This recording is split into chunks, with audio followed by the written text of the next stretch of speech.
Olá, meus irmãos, Deus os abençoe em nome de nosso Senhor Jesus Cristo.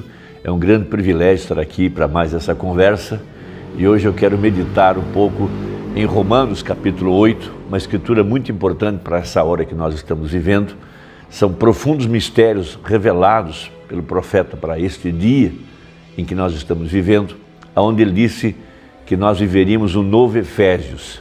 O livro de Efésios, ele nos leva à eternidade de onde nós viemos.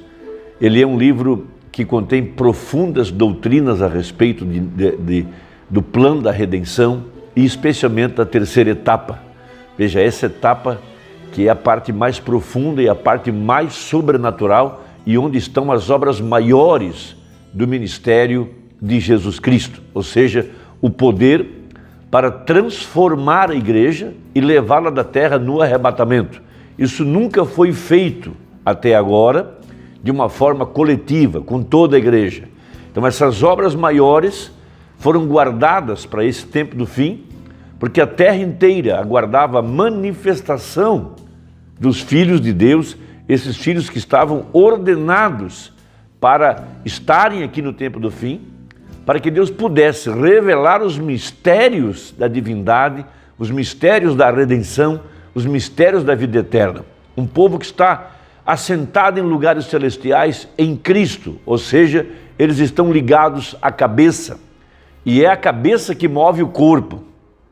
Cada movimento que a cabeça faz influencia diretamente as ações do corpo. E nós estamos assentados em lugares celestiais em Cristo, veja, e cada bênção que nós estamos recebendo é através do Espírito Santo, porque disse o Senhor, não por força nem por violência, mas pelo meu Espírito.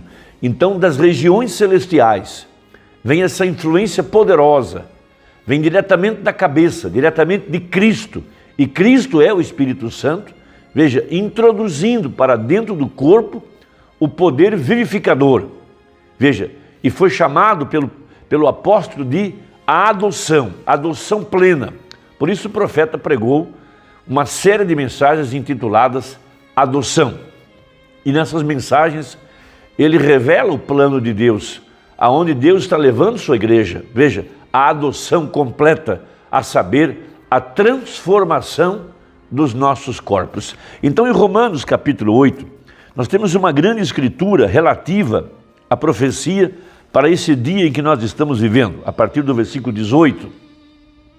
Porque para mim tenho por certo que as aflições deste tempo presente não são para comparar com a glória que em nós há de ser revelada. Veja, Isaías disse no seu capítulo 60, verso 1 e 2, que a luz, veja, a luz que é a palavra vindicada, que é a palavra manifestada, a palavra agora feita carne, vai nascendo sobre ti, e a glória do Senhor se verá sobre ti. Ou seja, a igreja se tornando a palavra. Veja, e essas são obras maiores, que não estão acessíveis ao homem comum, ao homem nascido pelo sexo. Veja, é necessário, veja, que esse homem é feito pela palavra, esse homem nascido de novo, esse homem que começou sua jornada aos pés da cruz, através do perdão, logo veio o novo nascimento, completo com o batismo com o Espírito Santo. Então ele cresce na estatura de um varão perfeito, começando com fé e terminando na pedra de coroa, crescendo, veja, cada dia uma vida mais limpa, uma vida cheia da graça, uma vida cheia do amor de Deus, veja, e colocado em ordem no corpo de Cristo, dentro da família cristã, no aprisco do Senhor Jesus Cristo, marchando para a plenitude do Espírito Santo, para que os mortos em Cristo ressuscitem primeiro e em seguida nós, os que ficarmos vivos, seremos transformados. Mas a igreja está marchando agora, debaixo daquela grande profecia de Joel capítulo 2, do tempo da restauração da árvore noiva. Veja, esta restauração viria através, veja, de Lutero, seguida de Wesley, depois Pentecostes, e depois chegaria o tempo da chuva temporânea e chuva seródia.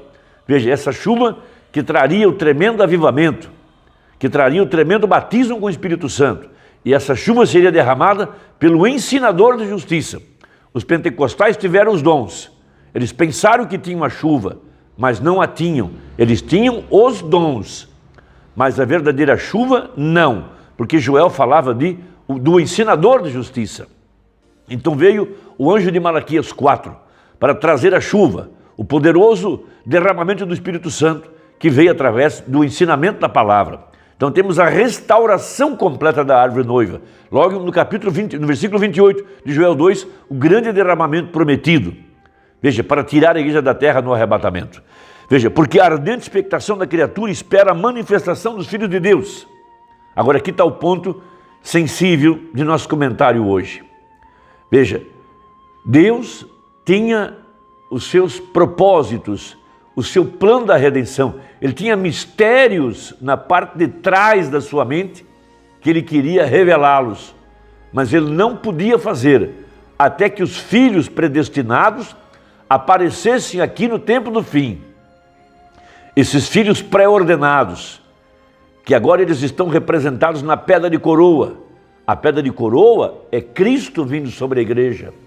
Veja, e havia mistérios profundos guardados na palavra, que deveriam ser revelados no tempo do fim, a fim de trazer a igreja de volta à eternidade. Então, repetindo, Paulo disse, eles, falando dos crentes de todas as eras, sem nós, não poderiam ser aperfeiçoados. Então veja, porque a criação ficou sujeita à vaidade, isto é, nasce, cresce, reproduz e morre. Não por sua vontade, foi Adão, a cabeça, que saiu do lugar, mas por causa do que a sujeitou.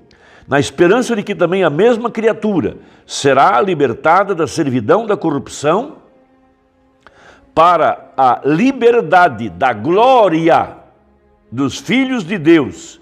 Vejam, porque sabemos que toda a criação geme, está juntamente com dores de parto até agora.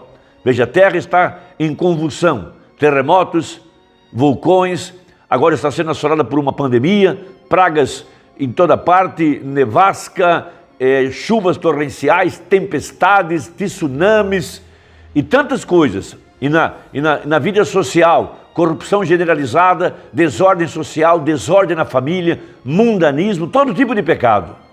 Veja, e não só ela, mas nós mesmos que temos as primícias do Espírito. Veja, a verdadeira igreja, essa que está viva, essa que está em Cristo, nós nos tornamos as primícias por estar em Cristo. Essa igreja está gemendo, veja, porque ela está ligada à cabeça, ela está vivificada pelo poder do Espírito Santo. Veja, ela está abençoada nessa terceira etapa. Veja, a primeira e a segunda etapa lidaram com o homem natural, mas a terceira etapa está lidando com a alma, para trazer a alma a esses mistérios profundos, a esse tremendo plano de redenção, para trazer a igreja a essa condição de fé para o arrebatamento, a esse momento de obras maiores.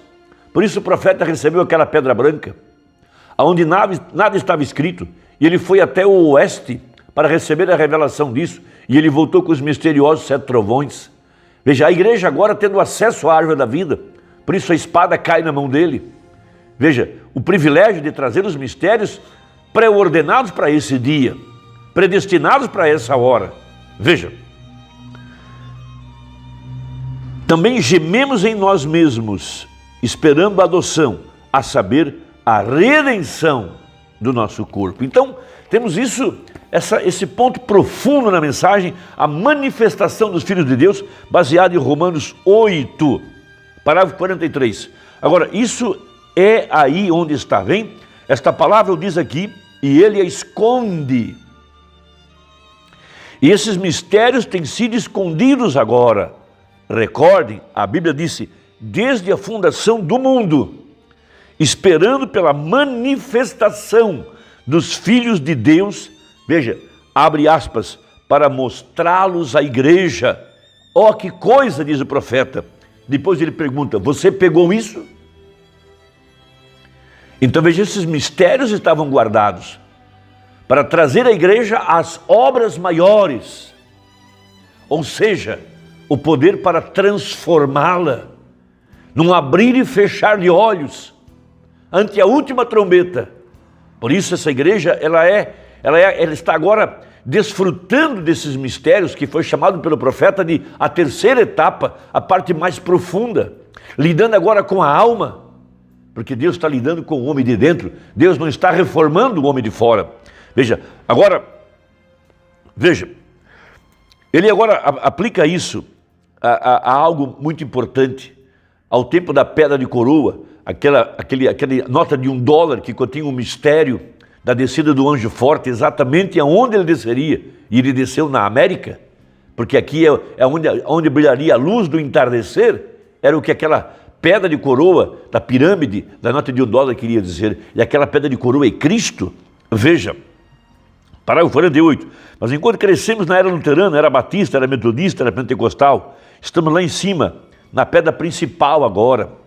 Vem esperando e ansiosos para que desça aquela pedra principal, aquela pedra que Daniel viu, cortada sem mãos.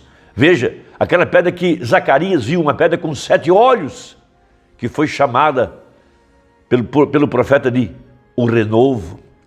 E havia a promessa de que Deus esculpiria sua imagem. Veja, aquela pedra veio clamando graça, graça a ela. Veja, a pedra foi rejeitada. Essa pedra é Cristo. Veja, naturalmente nós vemos que aqui ele estava falando a respeito do templo de Salomão. Porém, a pedra rejeitada tem se tornado a principal da esquina. E eu estou dizendo isso somente para fazer um quadro. Agora, e na Bíblia, estamos vivendo no último dia, o topo da pirâmide, os peixes cruzados da era de Câncer no zodíaco, no tempo da vinda de Léo, o leão. Por isso ele aparece em Apocalipse 10, descendo agora como leão. Veja, na pedra principal, Cristo agora, para estabelecer o seu reino, primeiro em nosso coração e em seguida sobre a terra. Nos dias da manifestação do Filho de Deus, Elias, e você vê onde estamos? Estamos exatamente no fim do tempo. Aquela pedra aguardava que chegassem esses filhos pré-ordenados aqui no tempo do fim, porque aquela pedra iria se encarnar no edifício. A pedra principal, a pedra de coroa, para consagrar o edifício. Sem essa pedra, sem Cristo, sem o Espírito Santo, o templo de nada importaria.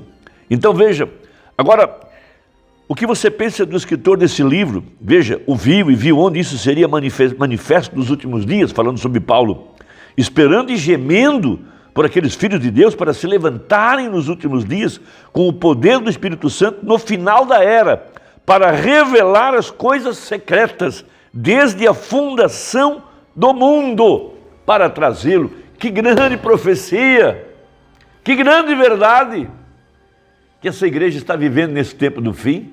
Deus teria que ter aqui os seus filhos pré-ordenados para receberem esses poderosos mistérios dos 7 trovões, os mistérios escondidos na palavra, porque em ordem o plano da redenção requeria adoção, e para que a igreja chegasse à adoção, ela precisaria da pedra de coroa, da pedra angular, da revelação completa da palavra.